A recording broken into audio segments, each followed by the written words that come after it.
6 जनवरी 1883 को लेबनान के बिसारी गांव में खलील जिब्रान का जन्म हुआ था।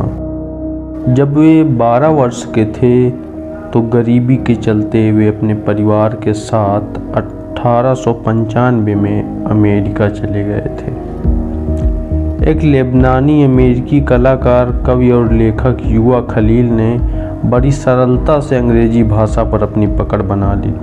उन्होंने कुछ समय तक पेरिस में रहते हुए अध्ययन किया और फिर वापस न्यूयॉर्क आ गए। अपनी छोटी सी आयु में ही खलील जिब्रान ने अरबी भाषा में लिखना शुरू कर दिया था, लेकिन बाद में अंग्रेजी भाषा पर अपनी पकड़ बनाने के बाद उन्होंने अंग्रेजी में भी लिखना शुरू कर दिया था। खलील जिब्रान को लगभग 25 पुस्तकें लिखने का श्रेय जाता है। खलील जिब्रान अपने उपन्यास त्रयी के लिए प्रसिद्ध हैं। The Prophet, the Garden of the Prophet और the Death of the Prophet. The Prophet की कथा मनुष्य के साथ मनुष्य के संबंध को दर्शाती है। The Garden of the profit प्रकृति और मनुष्य के संबंधों का अन्वेषण करती है, जबकि अंतिम पुस्तक the Death of the Prophet ईश्वर और मनुष्य के पारस्परिक संबंधों की विशद जानकारी देती है।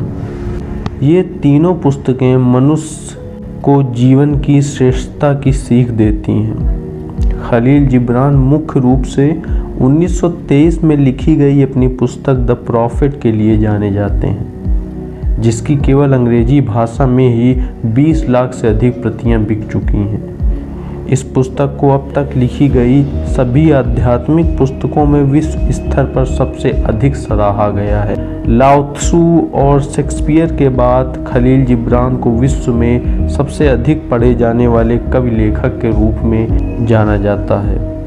द प्रॉफिट में 26 से अधिक काव्यात्मक अध्याय हैं, जिनमें चित्रों के साथ साथ जिब्रान ने दार्शनिक व्याख्यानों का वर्णन किया है और उनके इस दार्शनिक अंदाज को जिब्रानवाद के नाम से जाना जाता है।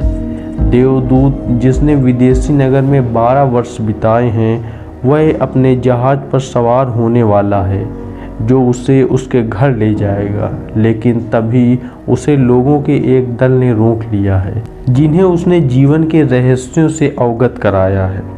इस पुस्तक को तैयार करने में खलील जिब्रान को 11 वर्ष से अधिक समय लगा। इस पुस्तक द प्रॉफिट ने खलील जिब्रान के साहित्यिक जीवन को ऊंचाई प्रदान की, जबकि इससे पहले उन्हें वाशिंगटन की गली के कवि के रूप में ही जाना जाता था। उनकी अन्य प्रसिद्ध रचनाओं का वर्णन इस प्रकार है: the secret of the heart, tears and laughter, Jesus, the son of man, The Earth Gods, Sand and the Poem और The Foreigners।